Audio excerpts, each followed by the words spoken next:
Enseignement de Claude Olivier Adiaba du jeudi 13 août 2020 sur le chrétien et la prière d'intercession.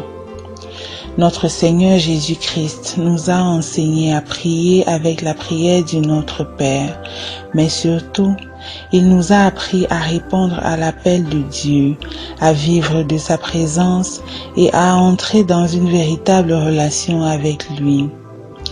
La prière est importante dans notre vie de foi. C'est par la prière constante et confiante que nous sommes guidés à travers n'importe quelle situation difficile.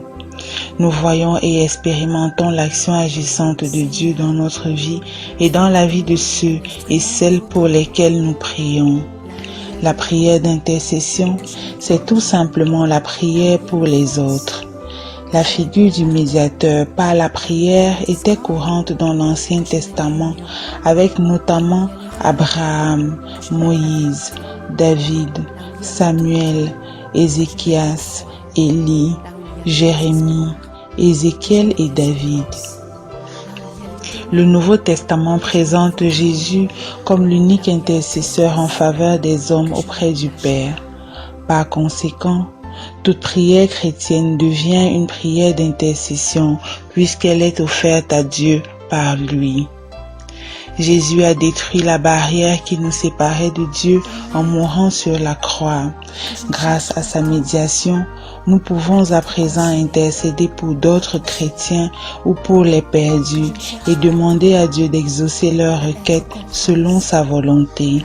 Je cite, « En effet, il y a un seul Dieu et il y a aussi un seul médiateur entre Dieu et les hommes, un homme, Jésus-Christ. » Fin de citation. 1 Timothée chapitre 2, verset 5. De ce qui précède, nous nous permettrons la réflexion sur le chrétien et la prière d'intercession par le questionnement suivant.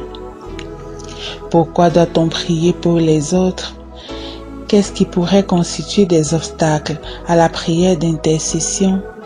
Comment surmonter ces obstacles pour mieux prier pour les autres?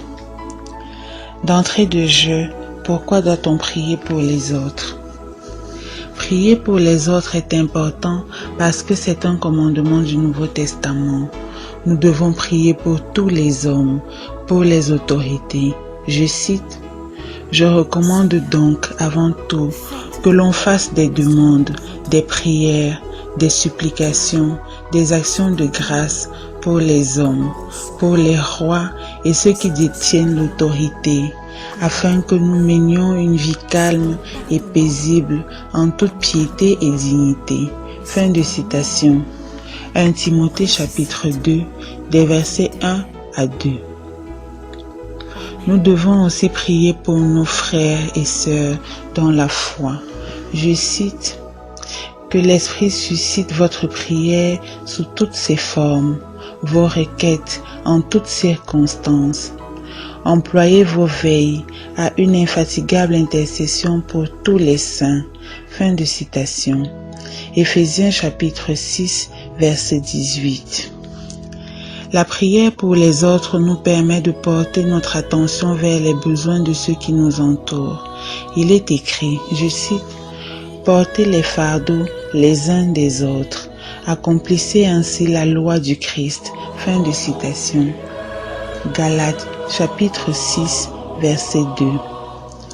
La prière d'intercession donne l'occasion aux chrétiens de communiquer son amour, sa compassion, sa sympathie, sa bienveillance envers son prochain. La vie de foi donne l'opportunité d'agir les uns à l'égard des autres comme des frères unis en Christ afin que, pendant les périodes de tiédeur ou de sécheresse spirituelle, la grâce des justes agisse en faveur des autres en vue de leur salut. Il est écrit, je cite, « Confessez-vous donc vos péchés les uns aux autres et priez les uns pour les autres afin d'être guéris. » La requête d'un juste agit avec beaucoup de force. Fin de citation. Jacques chapitre 5, verset 16. De ce qui précède, Nous nous posons alors la question de savoir qu'est-ce qui pourrait constituer des obstacles à la prière d'intercession. À la base de la prière d'intercession, il y a l'amour, sachons-le. Ainsi, la prière pour les autres est impossible si en soi il y a la rancune, la haine, la jalousie, les préjugés, l'envie, le ressentiment, etc. En fait, l'amour du prochain, c'est lui qui nous motive à la prière pour le prochain. Nous ne saurons prétendre prier pour les autres sans que notre cœur soit disposé. À cet effet, comment pouvons-nous prier efficacement pour les autres si nous nourrissons des ressentiments à leur égard? L'autre obstacle majeur à la prière d'intercession est le péché. Il est écrit, je cite, « Non, la main de l'Éternel n'est pas trop courte pour sauver, ni son oreille trop dure pour entendre. Mais ce sont vos crimes qui mettent une séparation entre vous et votre Dieu.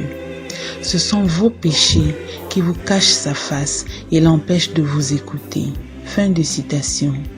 Ésaïe chapitre 59, des versets 1 à 2. Le péché brouille la communication entre l'homme et Dieu. Mais puisque Dieu est amour, il est là et attend que le pécheur se repente. Il s'avère donc que c'est l'homme lui-même qui crée la distance entre Dieu et lui à cause généralement de son cœur et ses actes empreints d'orgueil, d'égocentrisme, de jalousie, de vengeance, de haine et de toutes ces émotions négatives liées au péché. Dans Philippiens chapitre 2, des versets 3 à 4, il est recommandé. Je cite, « Ne faites rien par rivalité, rien par gloriole, mais avec humilité, considérez les autres comme supérieurs à vous. Que chacun ne regarde pas à soi seulement, mais aussi aux autres. » Fin de citation.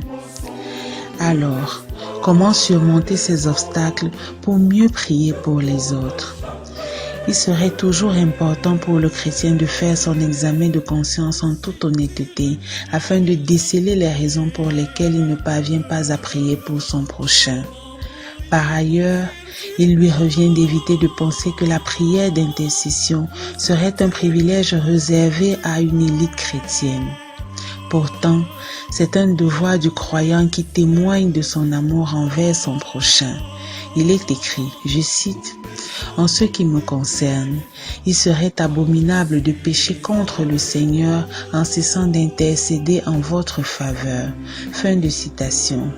1 Samuel chapitre 12, verset 23. En effet, dans le temps de l'Église, la prière d'intercession consiste en une demande en faveur d'un autre. Elle ne connaît pas de frontières et s'étend jusqu'aux ennemis, selon le catéchisme de l'Église catholique de 2634 à 2636. Selon l'apôtre Paul, je cite, « L'Esprit Saint lui-même intercède pour nous, et son intercession pour les saints correspond aux vues de Dieu. » Fin de citation. Romains chapitre 8, des versets 26 à 27. Toutefois, la réponse à cette question se trouve également dans cet extrait de mon enseignement du vendredi 26 juin 2020 sur la place de la prière dans la vie du croyant. En abordant la question « Comment prier ?», il est dit, je cite, « Cependant, il convient de savoir que, pendant la prière, nous devons nous présenter devant Dieu comme des enfants soumis, disciplinés, avec un cœur pur. » À ce sujet, l'apôtre Paul nous dit, je cite, « Je veux qu'en tout lieu, les hommes prient, qu'ils lèvent les mains pour prier avec pureté de cœur, sans colère ni esprit de dispute. » Fin de citation. 1 Timothée chapitre 2, verset 8. Nous sommes donc conviés au dépassement de nos égos et considérations malsaines à l'égard du prochain, afin de permettre à l'amour christique de demeurer en nous, pour notre bien et celui de ceux auxquels nous sollicitons l'intervention divine. Fin de citation. Que Dieu vous bénisse.